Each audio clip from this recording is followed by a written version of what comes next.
Hey guys, thank you for stopping by. My name is Matty, the inner child holistic healer.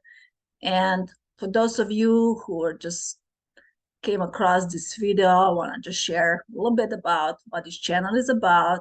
And so I'm a licensed therapist, and I've been helping my clients for over 20 years to heal from childhood abuse and trauma, which often results in mental health issues and low self-esteem. I'm a trauma survivor myself, so this has been a healing journey for myself as well all my life.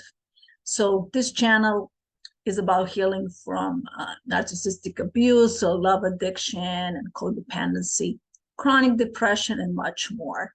And I'm actually creating series of these videos, which will hopefully bring you some knowledge and awareness so that you know what you need to do. And please don't forget to subscribe if you enjoyed my videos. And one of the reasons I'm doing this because I really want, a lot of people cannot afford therapy. So I really wanted to create this community, this channel for people at least to get education. And today's topic is actually two types of codependents, which are love avoidant and which are often narcissists and love addicts. And in a way, they're just kind of two sides of the coin, right? So basically, both of them grew up with some kind of trauma and abandonment in childhood.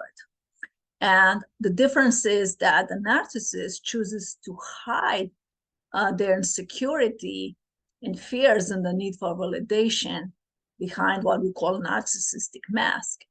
And just in order to make themselves feel good. And they use a lot of different tactics, such as manipulation, coercive tactics, intimidation, blame shifting, trying to control you, and even emotional, verbal, or physical violence when somebody dares to confront them. So that's why you really need to be careful. And most often, as I discussed in my previous videos, they were either spoiled and showered with gifts. Usually could be one parent as a narcissist and they emotionally neglected them. So they will compensate, right, by material things. Or they became what we call parentified children. Basically, they replace the spouse. Let's say the husband is working and the wife is at home. So mom would sometimes use a child for her emotional needs because maybe she feels abandoned. So they learn early in life that they are supposed to do caretaking. So, so this parent used them for their emotional needs instead of really providing this nurturing and care that they need. And they actually feel guilty if they don't do this, if they don't do caretaking, which is a strange phenomenon. But in reality, they really do this to make themselves feel safe emotionally. And many times they were also what we call enmeshed by their parent, right? And develop a fear of being flooded by other people's emotions. So what happens, it happens to me as well, they would like run away from any type of confrontation, discard you, disappear, because they want to avoid experience any kind of negative feelings about themselves. They simply cannot handle it because they're usually very hypersensitive to criticism, especially about their looks as they're aging or gained weight, right? They don't look as great anymore after they turn 50 or 60. And they also are very hypersensitive about their capabilities or being perceived less than. So they always need to be on top. And actually, Pia Melody, in her book, she's one of the experts in codependency and love addiction. And she was a love addict herself. She talks in her book, Facing Love Addictions, about how love avoidance basically get into relationship in order to caretake. And oftentimes they use seduction to keep from feeling suffocate as they caretake. And now I want to discuss with you a few of the main characteristics of love avoidance. Number one, they avoid emotional intimacy by creating intensity outside relationship. It could be, having affairs, having addictions, having hobbies, fast cars, sports, having affairs, So everything. Number two, they also avoid being known in the relationship. They often share very little about themselves or keep secrets of themselves, they lie, so they say, past is not important. And number three, they also avoid intimate contact with their partners using a variety of distancing techniques, which I will talk in my future videos. Now, on the other hand, right, love addicts carry a deep abandonment mood, separation anxiety, and basically maybe they were abused, like in my case, several types of abuse. And they really have a need to be taken care of. Maybe they never felt loved. They never felt like they were good enough. And that's how they get obsessed and addicted by a partner or even a friend or somebody else, that they believe they will take care of them, as they are terrified of being alone. So this is very important for love addicts to learn, that they can take care of themselves. So the relationship between a love addict and love avoidant is usually not healthy, but it's based on positive and negative intensity, right?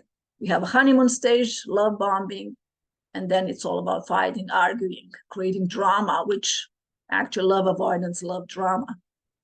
And this is how this emotional roller coaster starts. And now I want to share a few characteristics of love addicts. So they basically assign a disproportionate amount of time and attention and value to the other person above themselves. And basically, they make this person a higher power, right? This person is stronger than me. This person is going to take care of me. This person is going to save me from my depression, from my anxiety, from my loneliness. But there's a high price to pay, right? They may also have unrealistic expectations about unconditional positive regard, which possibly they never got, like in my case.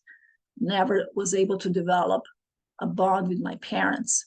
So, and that's what we keep searching for, which is not possible. If we are lucky enough, the first 2 years of our life, we can perceive this. We can experience unconditional positive regard. But many of us didn't even get that. Now, the third thing is that love addicts tend to neglect taking care of themselves, their jobs, their friends, their hobbies, right? They stop seeing their friends because usually the love avoidant narcissist would try to control them because they want more for themselves. And they all do this out of fear that the person is going to leave, right? And going to be left alone again with this dreaded feeling that I'm all alone. So in the future videos, I'm also going to talk about how love addicts can heal and leave the abusive relationships. And just a note here, I actually only work with survivors of narcissistic abuse recovery and not with actually personality disorders such as narcissistic personality disorders. And there is no specific reason, but being myself a survivor, I have spent pretty much all my life focusing on that. And again, thank you so much for staying to the end of this video. And I hope this was helpful to you to understand what makes love addicts or love avoidants get into this relationship for their own needs. So if they are ever to succeed, it's very important that both of them work individually with a trauma-informed therapist, such as doing EMDR or hypnosis, which I actually do. And just remember, you are never alone, and it's not your fault. Many of us, we grew up in these dysfunctional homes, and we never have a role model what it means to be in a healthy relationship, and how can we get our needs met. But know that healing is possible. I'm a living proof. The journey continues. And if you would like to learn more about me, see in the description, I work with therapy clients in Florida and New York, but I also do coaching worldwide. So again, thank you for stopping by and have a great day. Take care. Bye-bye.